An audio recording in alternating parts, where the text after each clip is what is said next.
ہو، پھر ڈیفنس کے اعتبار سے انڈیفینسیبل ہے یہ شہر، آپ کے ڈیفنس، سائنس آف ڈیفنس کے اعتبار سے انڈیفینسیبل ہے، اس کا کوئی بچاؤ ممکن نہیں۔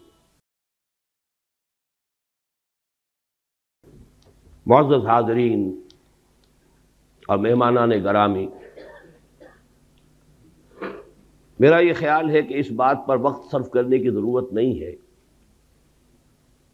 کہ سقوط ڈھاکہ یا سقوط مشرقی پاکستان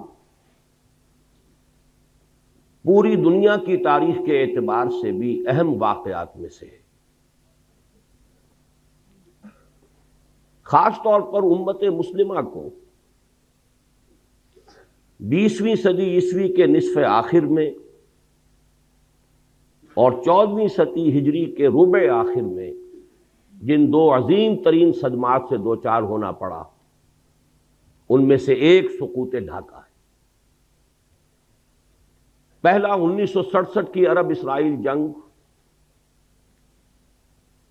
یروشلم پر یہودیوں کا قبضہ، مصر، شام، شرق اردن کی شرمناک شکست، اسرائیل کی عظیم توسیع۔ 1967 میں یہ حادثہ پیش آیا، امیین، اس امت کے دو حصے ہیں، امیین یعنی عرب، وآخرین اور دوسرے غیر عرب۔ ایک حصے کے لیے عظیم ترین سانحہ 1967 کی شرمناک شکست، اور آخرین میں جو عظیم ترین مملکت اسلامی قائم ہوئی تھی، اس کے لیے عظیم ترین سانحہ سقوط ڈھاکہ 1971۔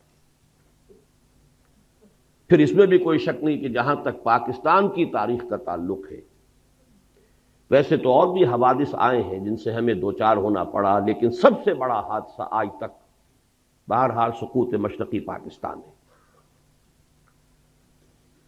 ایسے حوادث کے بارے میں میں چاہتا ہوں کہ پہلے قرآن حکیم کتاب ہدایت، اس سے ہم کچھ بنیادی اصول سمجھ لیں۔ یہ حوادث الٹپ نہیں ہوتے، اس کائنات میں کوئی شے اذن رب کے بغیر نہیں ہے، اور اذن رب اللہ کی حکمت کے ساتھ ہے، سنت اللہ کے تابع۔ پہلی بات یہ، اللہ تعالی ہرگز ظالم نہیں ہے۔ وما انا بظلام للعبید، اتنا بڑا حادثہ، اتنی بڑی تباہی، اتنی شرمناک شکست،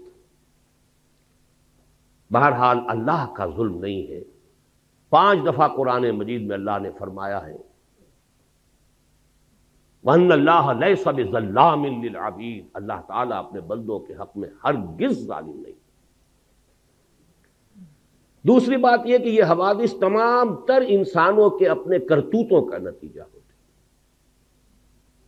میں نے سورہ شورى کی آیت مبارکہ تلاوت کی ہے، وَمَا أَصَابَكُم مِّن مُّصِيبَةٍ فَبِمَا كَسَبَتْ أَيْدِيكُمْ، جو بھی مصیبت تم پر آئی ہے یا آتی ہے وہ تمہارے اپنے ہاتھوں کے کرتوتوں کے باعث۔ وَيَعْفُو عَن كَثِيرٍ، اور اللہ ابھی بہت سی چیزوں سے تو درگزر فرماتا رہتا ہے۔ اگر ساری غلطیوں کی سزا دے تو اس زمین پر کوئی ایک انسان بھی چلتا ہوا نظر نہ آئے۔ اللہ تو بہت درگزر کرتا ہے، بہت درگزر فرماتا ہے، یعفو عن کثیر۔ بہرحال قاعدہ کلیہ نمبر 2 یہ ہے کہ یہ انسانوں کے اپنے کرتوتوں، ان کے اپنے اعمال کا نتیجہ ہے۔ تیسری بات بڑی اہم ہے، کسی بھی قوم پر اتنا بڑا سانحہ اور حادثہ فاجعہ صرف چند لوگوں کے کرتوتوں کے نتیجے میں نہیں آتا۔ جب تک کہ قوم کا اجتماعی طور پر فساد پیدا نہ ہو چکا ہو۔